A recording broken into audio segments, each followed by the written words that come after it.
I'm taking it home.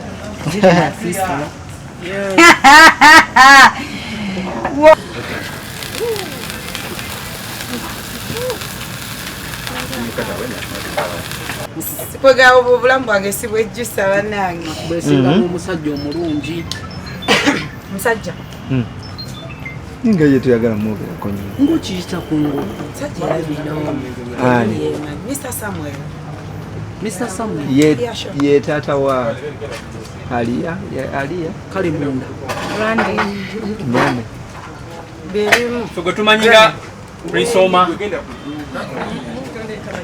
Kati tuli ku birthday. Sajja. Tusanyuke. Yeah. Mbadde ngambe ngeje tuli ku birthday.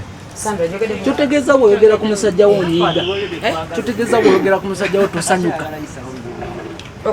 Omusajja ki? Taata w'omwana. Taata w'omwana. Omusajja omusiraamu. Tosanyuka. Tuli ku birthday. Tuli ku basajja. Tuli ku basajja. Naye abantu Jali, he's called Mr. Samuel. He's there. Mr. Samuel. Yeah, and I'm proud of him. Ate eddiini. Byebyo. Byebyo. Kati tudde ku biro. Mr. Samuel aka Samuel Prisoma. I'm so proud of my good friends. Nebaza ne Mukama kubanga mpadde emikwano emirungi like Isaac, Sandra, Brenda, a lot of friends. Nyina abakwano bangi. Mukama obulamu bwange we nali siwaali okundeka ngigenda wala. So I think I'm just so proud. Era Mukama nampa ne yeah. Kiki kyoyize mu bulamu bw'ensi eno kuba bingi bizze bikwogerwako ebirungi n'ebibi. I think ekyo kankyogereko by the way. Ombuuza kiki kyenjize mu bulamu bw'ensi eno.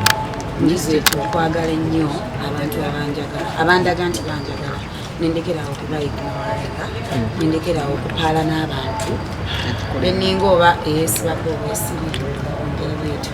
So si mu mbeera eno but nfunye lessons z'obulamu nti nina abantu bentegedde nti bannange kati mu mbeera bwetyo njize okwagala abantu abanjagala.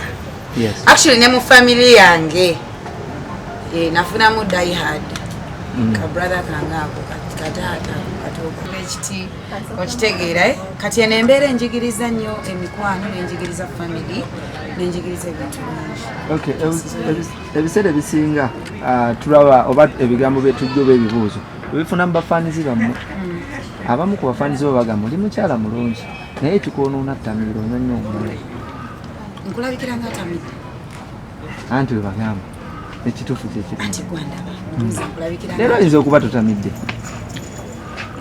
kati ekyo sina ansaya Kiti era ovaako n'ovuma abantu omuli ba maids waliwo maid we yavaayo n'acomplaininga nti onywa nomala n'omuvuma. This is not the maid time and we're having fun. They've already surprised me. But surprise atonzizaamu bunjwanga. Tubadde tumanyi byonna wabiyiga. Byonna wabiyiga n'obyesonyiwa n'obuvaako. Ndi mu appreciating abantu esanyu linnuma naawe atonziza bunjwanga. Nziza abantu be.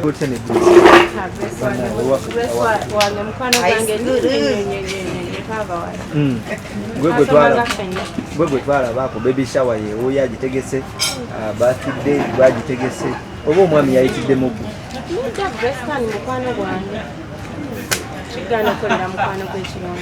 tumaze naye bana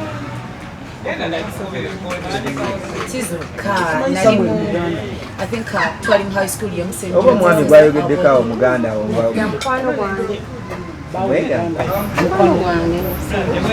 ani mukwano gwesikane oba bonna nga omanyi nti omanya boyfriend wa mukwano gwo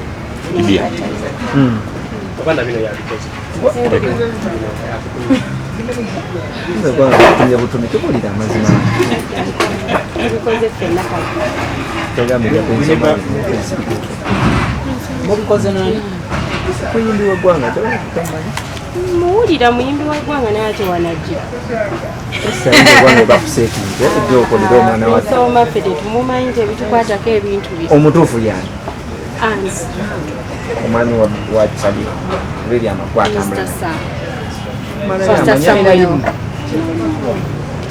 tulina bye twagala yingiza kale mu mawulire nga tebyetaasa gwetegeera nti Mr. Sam you enjoy